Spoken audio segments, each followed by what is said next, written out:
আজ আমরা জানব ভাগবতের এক অসাধারণ চরিত্র, পরীক্ষিত মহারাজের জীবন কাহিনী।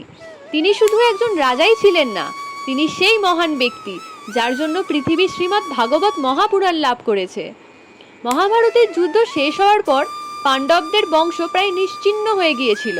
তখন অর্জুনের পুত্র অভিমন্যু যুদ্ধক্ষেত্রে শহীদ হন, কিন্তু তার স্ত্রী উত্তরা তখন গর্ভবতী ছিলেন। যুদ্ধ শেষ হওয়ার পর দ্রোণাচার্যের পুত্র অশ্বত্থামা প্রতিশোধের আগুনে জ্বলতে থাকেন। তিনি ব্রহ্মাস্ত্র নিক্ষেপ করেন উত্তরার গর্ভস্থ সন্তানকে হত্যা করার জন্য, যাতে পাণ্ডব বংশ সম্পূর্ণ শেষ হয়ে যায়। উত্তরা তখন প্রাণভয়ে ভগবান শ্রীকৃষ্ণের শরণাপন্ন হন। তিনি প্রার্থনা করেন, হে প্রভু, আমার প্রাণ চলে যাক, কিন্তু আমার গর্ভস্থ সন্তানকে রক্ষা করুন। ভক্তের আর্তনাদ কখনো বৃথা যায় না। শ্রীকৃষ্ণ অলৌকিকভাবে উত্তরার গর্ভে প্রবেশ করে সেই ব্রহ্মাস্ত্রের প্রভাব থেকে শিশুটিকে রক্ষা করেন। এই শিশুটি পরে পরীক্ষিত মহারাজ নামে পরিচিত হন। জন্মের পর শিশুটি সবার মুখ গভীরভাবে পর্যবেক্ষণ করত, কারণ গর্ভে থাকাকালীন সে শ্রীকৃষ্ণের দর্শন পেয়েছিল। জন্মের পরে সে সেই একই দিব্য পুরুষকে খুঁজতে লাগলো। এই কারণেই তার নাম রাখা হয় পরীক্ষিত, অর্থাৎ যিনি পরীক্ষা করে খুঁজে বেড়ান। সময়ের সঙ্গে তিনি বড় হন এবং পাণ্ডবদের উত্তরসূরি হিসেবে হস্তিনাপুরের সিংহাসনে বসেন। তিনি ছিলেন সত্যবাদী, ন্যায়পরায়ণ এবং ভগবানের একনিষ্ঠ ভক্ত।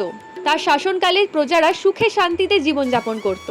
একদিন তিনি রাজ্য পরিদর্শনের সময় দেখলেন কলিযুগ ধর্মকে ধ্বংস করার চেষ্টা করছে। পরীক্ষিত মহারাজ কলিকে শাস্তি দিতে উদ্যত হন। কলি তখন ভয়ে তার শরণ নেয়।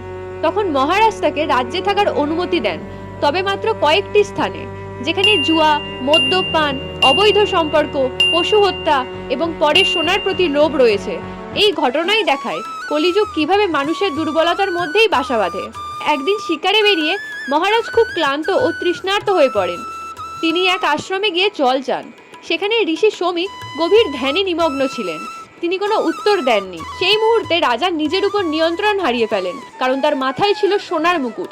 তিনি একটি মৃত সাপ তুলে ঋষির গলায় ঝুলিয়ে দিয়ে চলে যান। পরে যখন সেই মুকুট খোলেন, তখন নিজের ভুল বুঝতে পেরে তিনি অনুতপ্ত হন, কিন্তু ততক্ষণে অনেক দেরি হয়ে গেছে।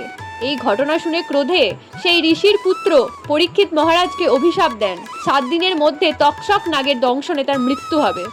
এই অভিশাপের কথা জানতে পেরে পরীক্ষিত মহারাজ ভেঙে পড়েননি, বরং তিনি বুঝলেন মানুষের জীবন ক্ষণস্থায়ী।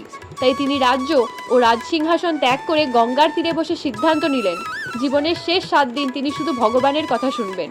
তখন অসংখ্য ঋষিমণি সেখানে উপস্থিত হন। তাদের মধ্যেই ছিলেন মহান ব্রহ্মজ্ঞ ঋষি সুখদেব গোস্বামী। পরীক্ষিত মহারাজ তাকে একটি প্রশ্ন করেছিলেন, যা আজও প্রতিটি মানুষের জন্য গুরুত্বপূর্ণ। যে মানুষের মৃত্যু আসন্ন, তার কি করা উচিত, কি শোনা উচিত, কাকে স্মরণ করা উচিত এবং জীবনের সর্বোচ্চ কর্তব্য কি? এই প্রশ্নের উত্তরে সুখদেব গোস্বামী 7 দিন ধরে শ্রীমদ্ ভাগবত মহাপুরাণ শ্রবণ করান। সেই ভাগবতের মধ্যেই ভগবান শ্রীকৃষ্ণের দিব্যলীলা, ভক্তদের জীবন এবং ভক্তিযোগের সর্বোচ্চ শিক্ষা বর্ণিত হয়েছে। 7 দিনের শেষে তক্ষক নাগ এসে মহারাজকে দংশন করেন। তার পার্থিব দেহের অবসান হয়, কিন্তু ভগবানের কীর্তন ও ভাগবত শ্রবণের ফলে তিনি পরম গতি লাভ করেন। পরীক্ষিত মহারাজের জীবন আমাদের একটি গভীর শিক্ষা দেয়, মৃত্যু কখন আসবে তা কেউ জানে না। তাই জীবনের প্রতিটি দিন ঈশ্বরের নাম, ভক্তি এবং শাস্ত্র শ্রবণের মাধ্যমে অর্থপূর্ণ করে তোলা উচিত।